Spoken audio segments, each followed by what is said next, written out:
This is Andi Purewal for Boxing Social in association with Betfred, and I'm joined by the European, British and Commonwealth champion Lee McGregor here in Las Vegas. Lee, firstly, how are you?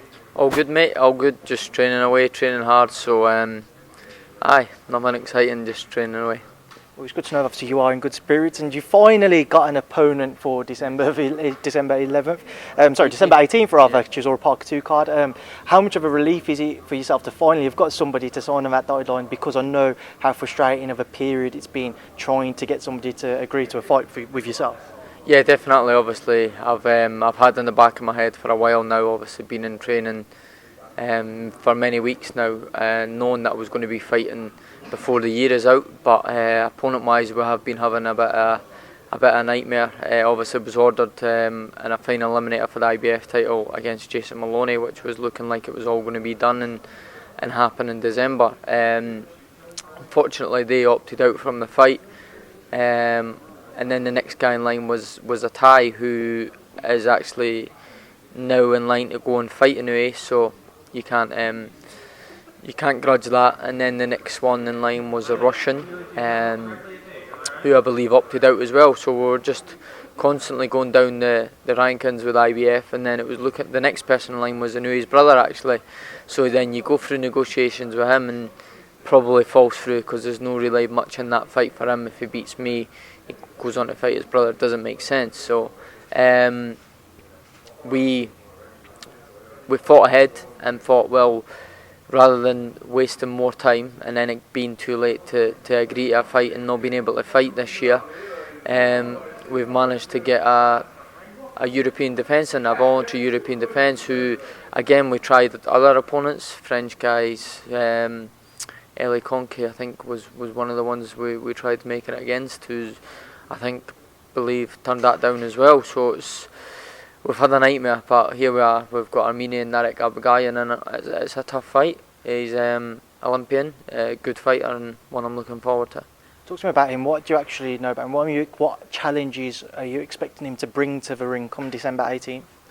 He's well, like I said, he's got a good amateur background, very well seasoned in the amateur game, been to the Olympics, won European medals, everything like that.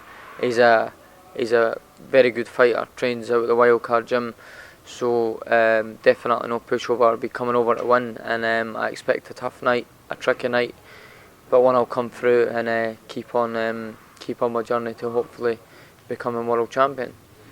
Victory against him, what statement do you feel it sends out to the rest of the division? Because I know you're looking towards that world scene now, alongside the potential rematch with Kash Farouk next year, but what type of statement do you think it would send out?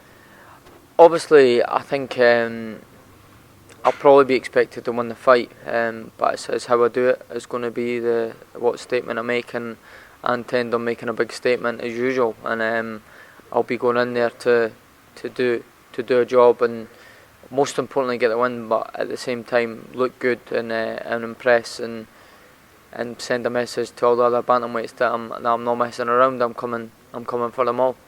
The Kash Farouk fight, Lee, I'm sure there's probably not an interview you do now where that name is not mentioned and the rematch is not mentioned. Was there any possibilities of making that for December 18th?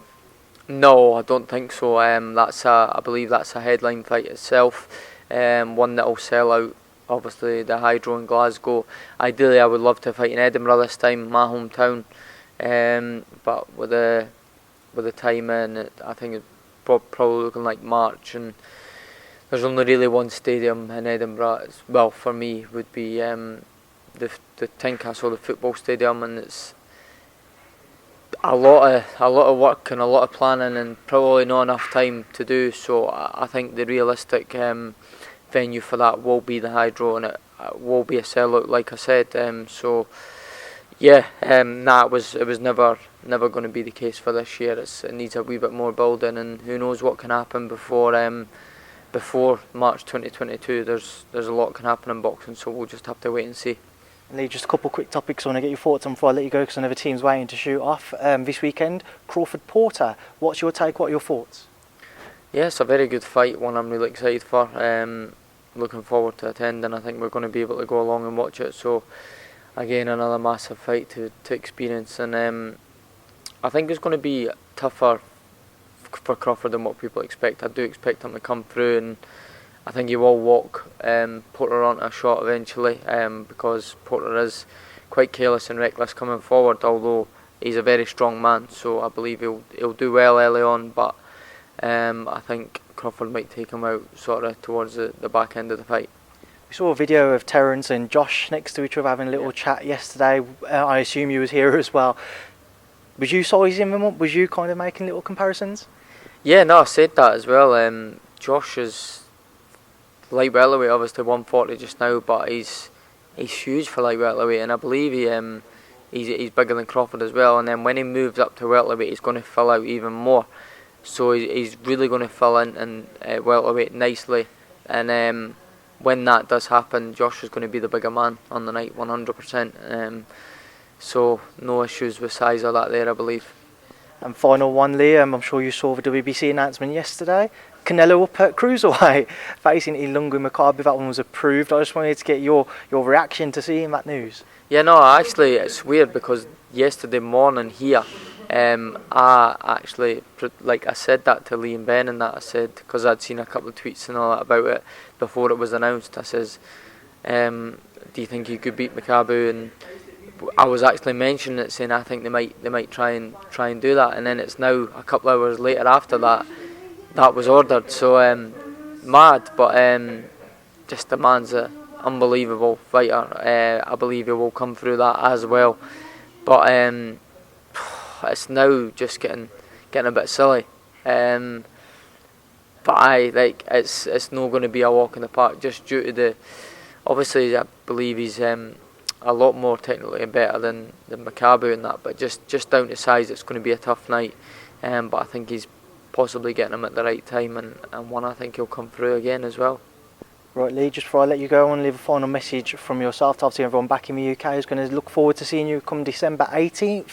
What would you like to say to them? Yeah, I just want to say obviously thanks to everyone for the support. Big news has come out this week when we're signing a co-promotional deal with Purewal and Matchroom. So tune into the Zone December 18th. It's going to be a big night, a big show, and I'm ready to put on a statement and really keep if they already don't know, let these bantamweights know that I'm coming. Right, Lee, as always, it's been a pleasure. Everybody's packed up and ready to leave now, so I appreciate your time as always. Thank you for speaking to Boxing Social. No worries, mate. Thank you. Cheers.